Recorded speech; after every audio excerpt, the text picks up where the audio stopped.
Hello and welcome to Inside Music, episode number 113. My name is James Shotwell, and you're probably wondering where I have been, and I don't really have a good answer for you. When we last spoke, it was episode 112 with Stephen Christian of Amberlin, and Chester Bennington had just died, and life seemed like a mess, to be honest with you. It was kind of a mess, and it still is. I'm figuring things out, getting back on this horse, but we do have episodes of Inside Music on the way. I know some of you have been a little disheartened by the extended silence. Trust me, no one expected it to be this long, but sometimes life throws you curveballs and you just have to adjust as you go along, which is a perfect setup for what you're going to hear today. Earlier this week, I had a chance to speak a little briefly, about 20 minutes, with Rou Reynolds of Enter Shikari about his band's new album, The Spark. And this is a release that was really close to me, not just because I'm a huge fan of Enter Shikari, but because of the story behind the record. The Spark is an album that I don't think Rou could have written any other point in his life before right now. It's an album about, it's really hard to get into, but basically Rou's life fell apart. Around the time the last Enter Shikari album cycle was coming to a close, he lost grandparents, and a long relationship ended, and exhaustion caught up to him, and things just kind of got hectic for a while, and his efforts to sort through all that and find a way to move forward with his own life makes up what you hear on The Spark. It's a lot different than your typical Enter Shikari release, so much so that when it was first being pitched to me, the publicist giving it to me actually was like, warning, this album's going to be different than what you think the band's going to do, but it's for the best. I sincerely believe The Spark may be the most important, not to mention most well-written Enter Shikari release to date. The music is on point, pushing the group forward while still sticking to the things that have worked, and the lyrics are the most personal Rou has ever shared. In this conversation, you'll hear how the album came together, what the band hopes to accomplish with it, and a little bit about just the struggles of getting older in music, and within the next 2 years, most of Enter Shikari will reach a point in their lives where they have been in that band longer than they were alive and not in that band. And that's a head trip in its own way, one that we don't completely get to the bottom of in this conversation, but we do talk about it, and I think it makes for a fun listen, so I wanted to share it with you. And just so you know, an extended version of this piece will also be running on Substream Magazine in the coming weeks, but for right now, you get to exclusively hear it first right here on Inside Music. Now, before we get there, I do want to go over a few quick housekeeping things. First and foremost, this episode of the show is brought to you by Holix, the music industry's leading digital promotional distribution company. And what that means is that Holix works with record labels and independent artists from all over the world to share new and unreleased music without fear of piracy. For more information on how they do that and access to a free 30-day trial, visit Holix.com. That's Haulix.com. I also want to point out that this is the first in a series of podcasts, and I mean that this time. We have at least 2 or 3 more episodes of Inside Music scheduled to be recorded, and the show is coming back. Summer is over. We are getting back into it. If there's somebody that you'd like to hear on the show, you can always tweet at us. It's at Inside Music Pod on Twitter. That's at Inside Music POD. Or you can hit me directly. My handle is at James D. Shotwell. Again, I'm sorry for the time away, but I think you're going to enjoy this conversation, and I really think you're going to like what we have on the horizon. No teasers, because it seems like every time I tease something, it falls apart. So we're just not going to talk about it. Just know that the show is back, and I apologize for the delays. And now I'm going to play a little bit of something from Enter Shikari, and we're going to get to the conversation with Rou. Thank you so much for your continued patience and support, and for listening to this show, because it means the world to me, and I'm happy to be back with all of you. Enjoy the show. I wanna live outside of all of this. I wanna live outside of all of this.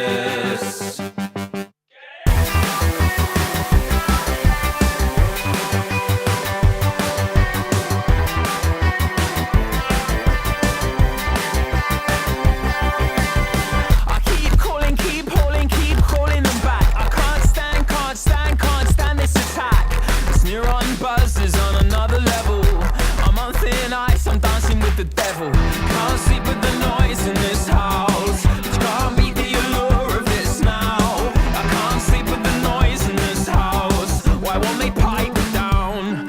I wanna live outside of all of this. I wanna live outside of all. Hey, I'm good. I'm glad we could connect today. Yeah, apologies again for last time, man. No problem, man. It happens more often than you would think. Actually, probably not. You probably know exactly how often it happens. What do you guys do? What are you guys up to right now? We've just finished a long day of rehearsals. So our last rehearsal today before basically things kick off for the release of the Spark. So we've got our first signing and a sort of strip, not quite an acoustic, but like a stripped back set tomorrow. So yeah, just about to head home basically. And then you're on the road forever, pretty much, right? Well, we've got most of October. We're still back at home, basically rehearsing and programming the tour that begins in November. We've still got a lot of work to do on that in terms of the production and the surround sound programming and stuff like that. So bit work to go yet. So I've started to see the reviews come out. Are you somebody that looks at reviews of albums? Yeah, I can't not. It's like a sort of half of me is just going, no, just ignore it all. Reviews are just somebody's opinion at the end of the day. But then there's the other half of me who just has to give them all a read. Yeah, but it's always quite interesting. It's good to get a gauge on sort of how people are kind of dissecting it and how they're taking it and how it sort of comes across to them. Yeah, I imagine it might be a little bit different this time around since this album, it seems like it's so personal to you specifically and like the things you've been through compared to some of the other records. It's like this is really you that they're like commenting on. I suppose. I mean, I guess there's still like a separation. I haven't really seen anyone go in on the lyrics and sort of be negative, but I guess there's that separation. If usually a bad review is more of a general, it concentrates on the sort of music or the whole package rather than guess and these lyrics are shit, whatever else. So it doesn't sort of affect me on a personal level, I suppose. There was a moment when your PR first picked up the record where they were telling me, they were reaching out and they were like, it's coming. And then a few days later, I got a text that was just like, FYI, it's different. Just those two words, just it's different. And I was like, well, for starters, that doesn't surprise me because I feel like you guys kind of reinvent yourself to some extent every time you put out a record. But I was like, oh, it's so weird that you felt the need to preface it. And he was like, you'll understand. Yeah, man, that's funny. I didn't know they were doing So I guess it certainly feels like a bigger step than normal. Yeah, it does. So I guess, did you know that you were going to take that kind of step when you first started writing the record, or did that kind of develop organically and you're like, oh shit, we're going in this direction? I think musically, for the first time ever, I had a very focused idea, a road that I wanted to go down in how I wanted the album to sound, the atmosphere that I wanted to create.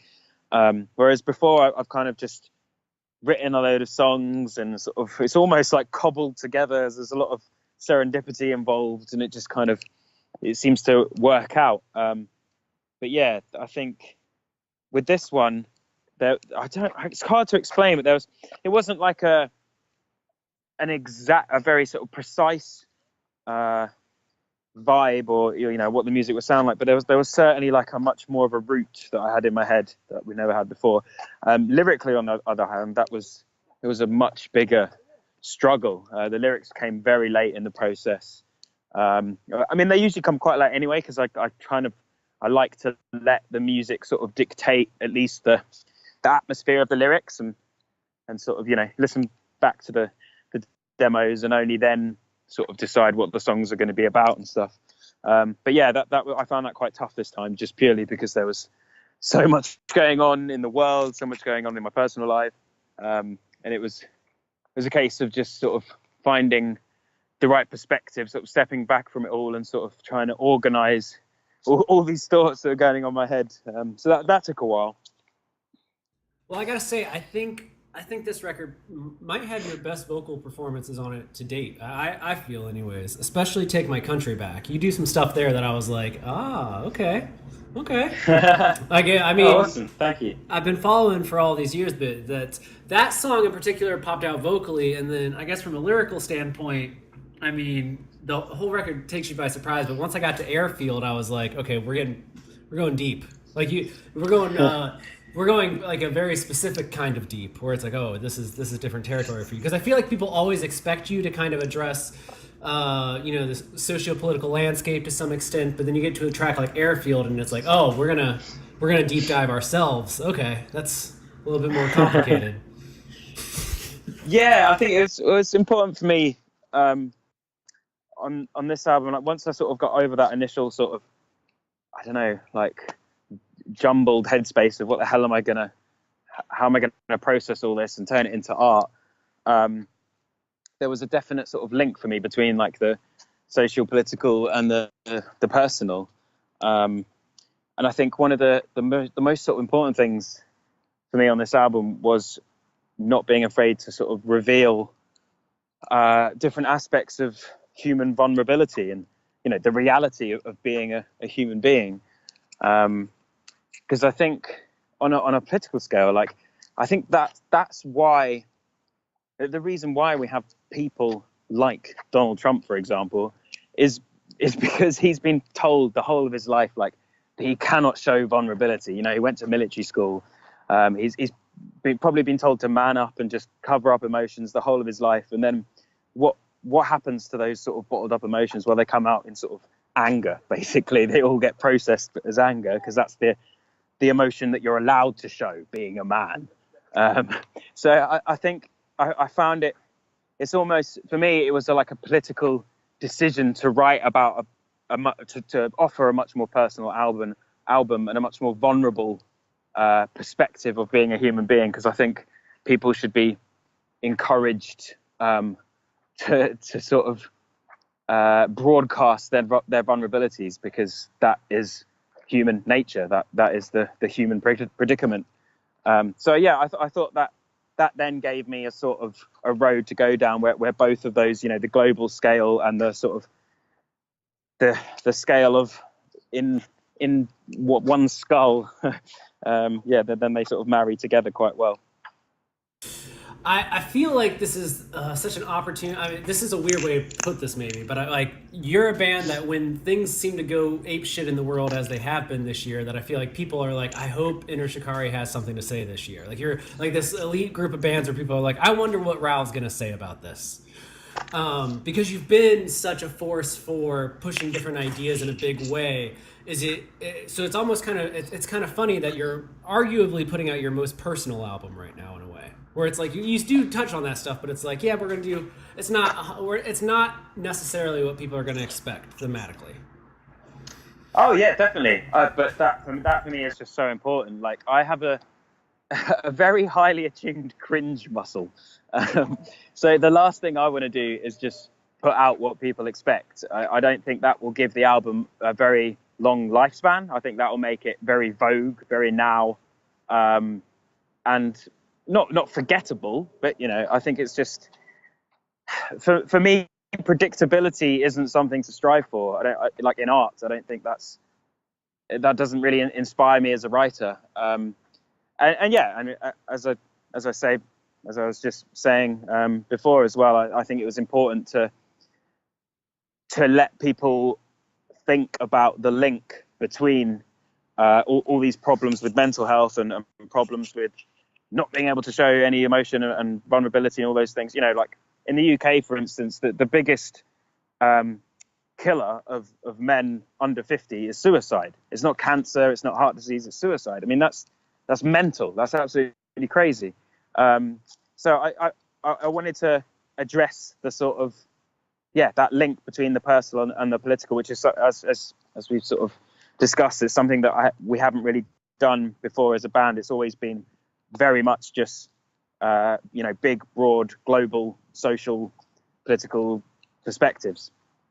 How did the other guys react as you were starting to kind of figure out what you're going to write about and bring the lyrics to the table, and were they kind of taken aback by it as much as you were, being like, this is different, or were they game? Was it exciting to them? How did they feel when you were kind of like, this is where we're going?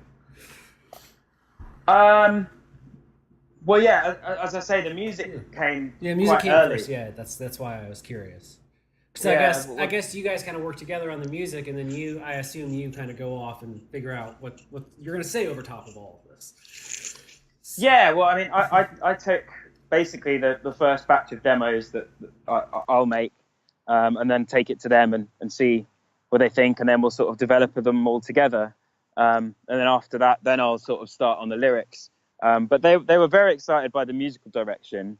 And I don't know, it's weird, like a lot of the time, I think this is the case with a few bands. Like I remember reading sort of a lot of biographies, like especially like Joy Division and stuff, where the band doesn't really ask too many questions like about the lyrics. It's just like, that's the singer's job. It's the sort of thing. That happens a little bit with us. But I think we're also quite, we're very open with each other, and the guys knew like everything that I had gone through like the year before, like with the insomnia and anxiety and depression and all that kind of stuff. And obviously the breakup and my grandparents dying. So they knew, I think, and sort of to some extent expected that for the first time I was going to provide, more of a sort of a personal, introspective style of lyrics. Yeah, it definitely hit home for me as well. Obviously we live different lives, but in this year I have also lost my two remaining grandparents, and my wife surprised me by leaving me. So I definitely have the trio of terrible shit. Right. Yeah. So so that happened maybe 2 months before I got to hear the spark first, and I was like, so when I was reading about it, it was one of those things where maybe you've had this where you read something that so closely relates to you before you even experience it that you're like, I don't know that I want to hit play. Because I'm not 100% sure I'm ready to deep dive this yet. Yeah, absolutely. I'm so sorry to hear that. Dude, it's life, I guess, right? You just time marches on. Yeah. When it comes to like what you want people to take away from the spark, are you trying to start a conversation? Because at moments in the record, I was like, there's always a hopefulness. I feel like you always have a hopeful outlook, but this record, it feels a little bit murkier, where you're trying to. It's more like the search for hope than anything to me. Yeah. I don't like to sort of offer hope without any reason. Like I don't like sort of very sort of like phony positivity almost. I'm a realist before anything, I suppose. I think this is certainly the album that addresses a lot more sort of somber and sobering kind of issues. But I mean, interestingly for me, like the music that I was writing, as I say, before any of the lyrics came, was quite upbeat and quite positive. So like, for instance, Live Outside, Take My Country Back, like in terms of the chord sequences and the tempo, they're all sort of quite vibrant and jumpy, and so you get this sort of bit of a I don't know, like a paradox or a bit of a contradiction between the atmosphere that the music creates and then the meaning behind the lyrics. But I think that's been something that's been done throughout, I guess, since like the sort of 1980s, at least that I know of, like, so where you've got all the post-punk bands that instead of just singing like mindless, thoughtless pop music, they were still creating pop music, but they were actually addressing serious issues and singing about serious things. And that, I think that's always been something that's been hugely inspiring to me. I feel like realizing that you're a realist is kind of one of those gift and a curse moments where you're like, well, I guess I'm more logical, but like, it seems easier on the other side sometimes. Yeah, absolutely. There's certainly a balance that you have to sort of, remain chipper. Yeah, I guess that's the word for it. Yeah, but I think, a certain dose of pessimism is is kind of also quite healthy. I feel like it comes with. I feel like it's one of those things that settles in more with age. Because I'm definitely around the 30 mark now, and so I meet kids that are like 22 years old, and I'm like, oh, it just hasn't settled in yet. Yeah. I can't explain it to you until you get old enough to like you lose some shit, and then things kind of fall into perspective. Yeah, absolutely. It's such a beautiful, like, classic sort of verging on demeaning position to take, isn't it? Just like the older person going, look at them, all young and exactly. happy. Just you wait. I was interviewing somebody else recently, and they were like, "Yeah, those kids haven't realized that they're gonna die yet." And I was like, that's one way to put it, where you're like, "Oh crap." Yeah. That feeling, it'll last forever. You know what I mean? That's the cliche. So you guys do have this big tour coming up in the fall. Do you see yourself bringing out a lot of the spark on this tour? Do you want to? Because it is so much different to some of the old stuff. I imagine that kind of trying to fit it all together might be a challenge.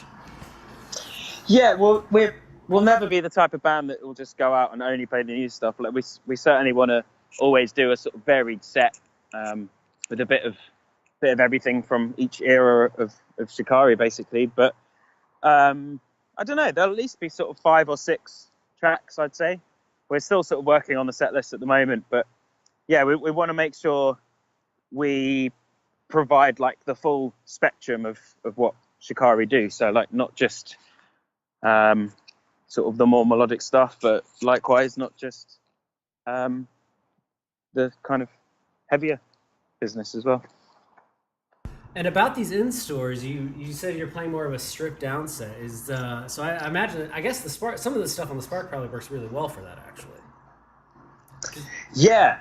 We're doing like what have we got now? I think we've got like 4 or 5 tracks from the Spark, and then we're doing like we've got a few in the back pocket from like Redshift. We've worked that out, and we're bringing back a J again. So there's bit of a varied set there. That's been really fun to do. Like even me and Rory have worked out a sort of a 2-piece set as well. So we went off to Poland last week and did a load of radio sessions just as the 2 of us. So that was really interesting as well. But you get sort of a different perspective on the song when you have to sort of take it down right to its bare bones. And it's always nice to sort of build that back up again, and it has a completely different vibe. No, I can absolutely understand that. I feel like when you're a band that's been around for as long as you are, you probably like those kind of challenges where it's like, can we do this that way? Yeah, absolutely. It keeps it interesting for us, and it breathes new life into the songs as well. As we head into, by the time you guys really get to the States, I know you're going to be in New York soon to do the in-stores, but by the time you get here next year, you'll be rolling up on 15 years together as a band. How does that make you feel? Oh God! Isn't that a strange thought? You're like, oh. It is incredibly strange. Yeah. I never thought we'd be doing this long at all. It's strange because I don't really feel that old either. I feel like our performances haven't lost any intensity, and we haven't sort of lost any of the fervor of that, the sort of impetus of why we want to do this and the passion. So I feel quite lucky in that respect that I haven't sort of become complacent or sort of just bored by what we're doing. Like I still absolutely live for this, and like I have to create music. It's just part of my existence. Yeah, I mean, very soon you will have been doing just Enter Shikari, for example, for longer than you were alive without being an Enter Shikari. Oh wow! Let's put it that way. I'm thinking about it, like that's the real head trip. That is an interesting thought. Yeah, I'm gonna have to tell the guys that one tomorrow. That is an interesting thought. Yeah. Nice moment of silence as a band later. We were like, shit. I'm like, yeah.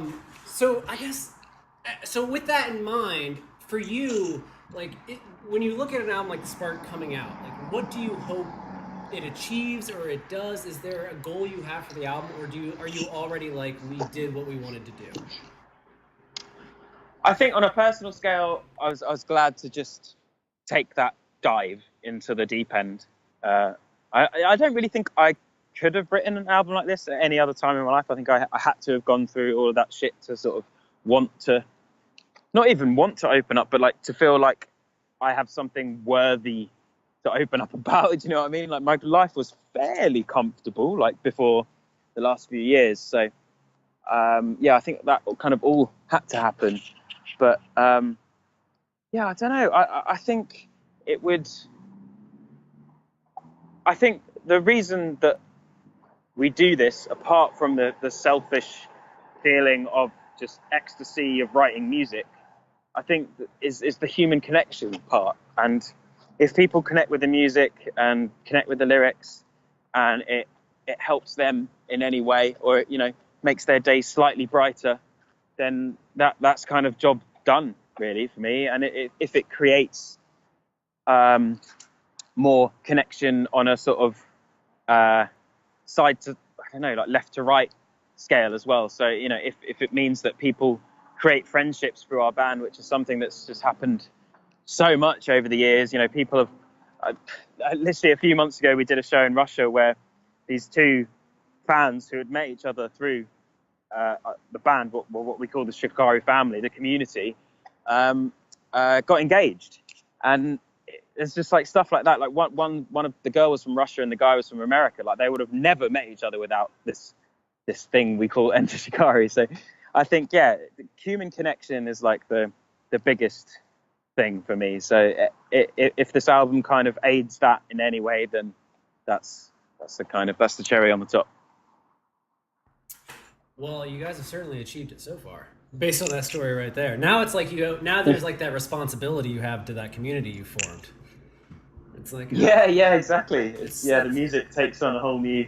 Yeah, when you're young, it's like, this is my thing, and then now at this point, it's like, it's all their thing, and you kind of it's bigger than yourself now, in like a very absolutely, yeah. Which well, is a weird thing. Go ahead. It's a weird thing to think about when I'm back in my bedroom writing music with just a guitar around my neck or something.